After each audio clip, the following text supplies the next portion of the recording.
तो hi guys and welcome to Karma Yoga podcast. और एक और नए एपिसोड में आप सभी लोगों का बहुत बहुत स्वागत है।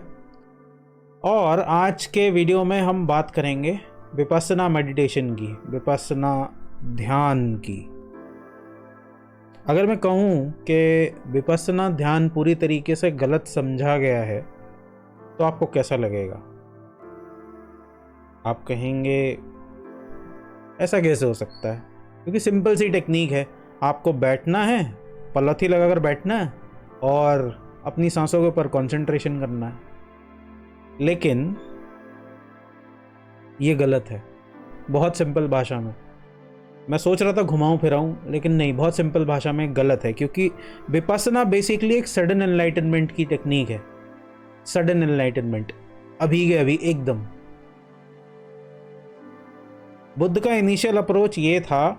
बुद्ध शुरुआत में क्या करते थे? बुद्ध शुरुआत में जब उनके पास कोई साधना के लिए आता था तो वो उसे शमशान घाट भेजते थे कि शमशान घाट जाओ। क्योंकि बुद्ध का पूरा जो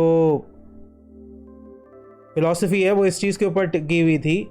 वो ये दिखाना चाहते थे कि जीवन कितना व्यर्थ है, कि तुम इसमें मज़े लेने में लगे रहते हो, लेकिन ये व्यर्थ है, ये बेकार की चीज़ है। ज़िंदगी में मज़े लेना, ज़िंदगी में मज़े लेना तुम्हें और डल बना देता है।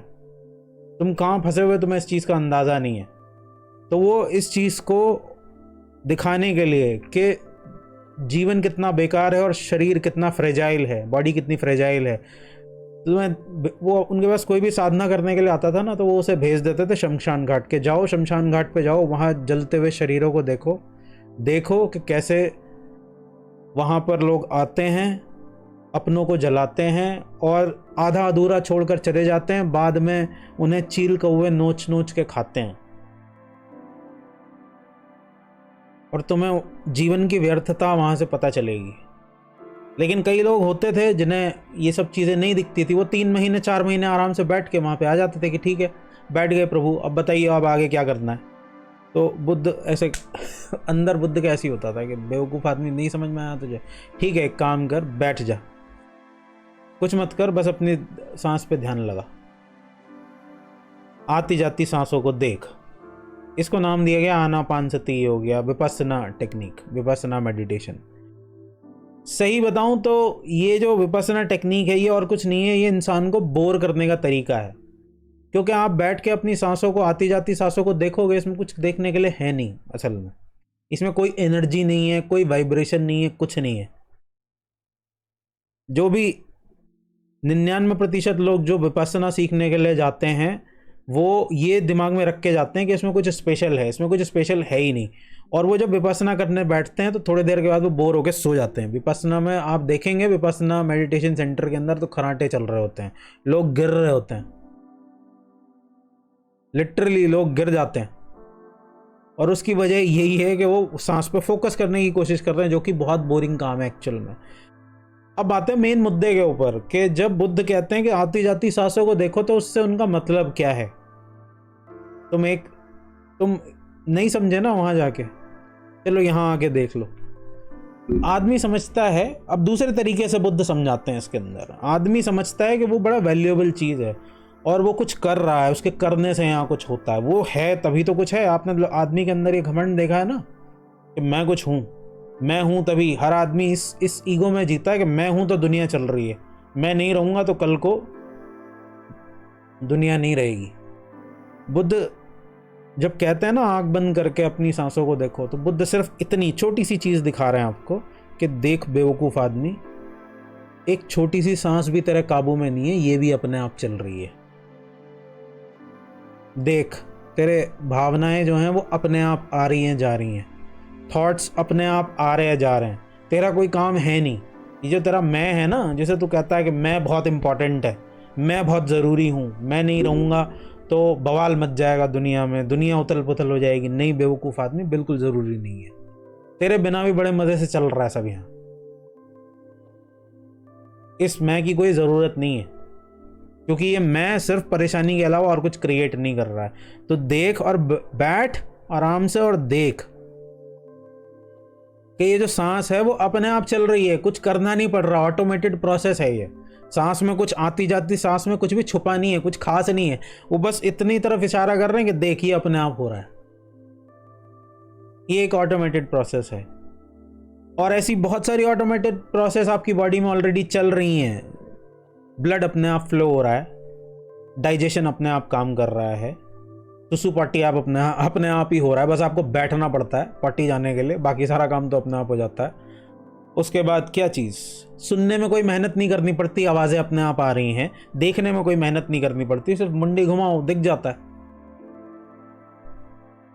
टेस्ट के लिए कुछ मेहनत नहीं करनी पड़ती, खाना मुंह में रखो आपको अपने आप टेस्ट आता है। स्मेल के लिए कुछ मेहनत नहीं करनी पड़ती, जैसी भी चीज़ है अगर खुशबू दे रही है, खुशबू आ रही है उस चीज़ से, तो वो खुशबू आपकी नाक तक पहुंच जाएगी। बदबू आ रही है तो बदबू अपने आप आपकी नाक सेंस कर लेगी। तो देख, तेरे इस मैं की कोई ज़रूरत है नहीं, तू फालतू में इस मैं को लेके घूम रहा है। जो हो सकता है, जितना इंपॉर्टेंट काम है जीने के लिए, वो शरीर अपने आप ही कर रहा है। एक ऑटोमेटेड प्रोसेस है, वो अपने आप, सुनने का काम अपने आप हो रहा है, देखने का काम अपने आप हो रहा है। पानी पियोगे तो पीने का काम भी अपने आप हो रहा है, डाइजेशन अपने आप हो रहा है, हार्ट बीट अपने आप काम कर रहा है, हार्ट अपने आप ही धड़क रहा है, लंग्स अपना काम कर रही हैं। बॉडी में हर किसी चीज़ को पता है कि उसका काम क्या है। तुम्हें जिंदा रखने के लिए हर चीज़ अपने आप अपना काम कर रही है। तो फिर तुम्हारा क्या काम है? तुम्हारा काम है बस इतना कि इस बॉडी का सही इस्तेमाल करना। जब तक जिंदा हो तब तक इस बॉडी को सेंसिबल वे में इस्तेमाल करना, ना कि इससे प्लेजर एक्सट्रैक्ट करने में लग जाओ, इसके द्वारा सुख भोगने में लग जाओ। ये बेवकूफ़ी है, ये बॉडी को डल बनाता है। यही इंसान की सबसे बड़ी बेवकूफ़ी है कि वो इस बॉडी से सुख भोगने में लगा हुआ है। और बुद्ध इसी तरफ इशारा करते हैं कि ये जो तुम्हारी बेवकूफ़ी है ना, यही तुम्हारे जीवन को दुख से भर देती है। यही चीज़ जीवन में दुख पैदा कर रही है। ये जो तुम्हारा पागल होके सुख के पीछे भागना है, इस बेवकूफ़ी को बंद कर दो और देखो कि जीवन इतना स्मार्ट है कि जो चीज़ करनी चाहिए जिंदा रहने के लिए वो ऑलरेडी हो रही है।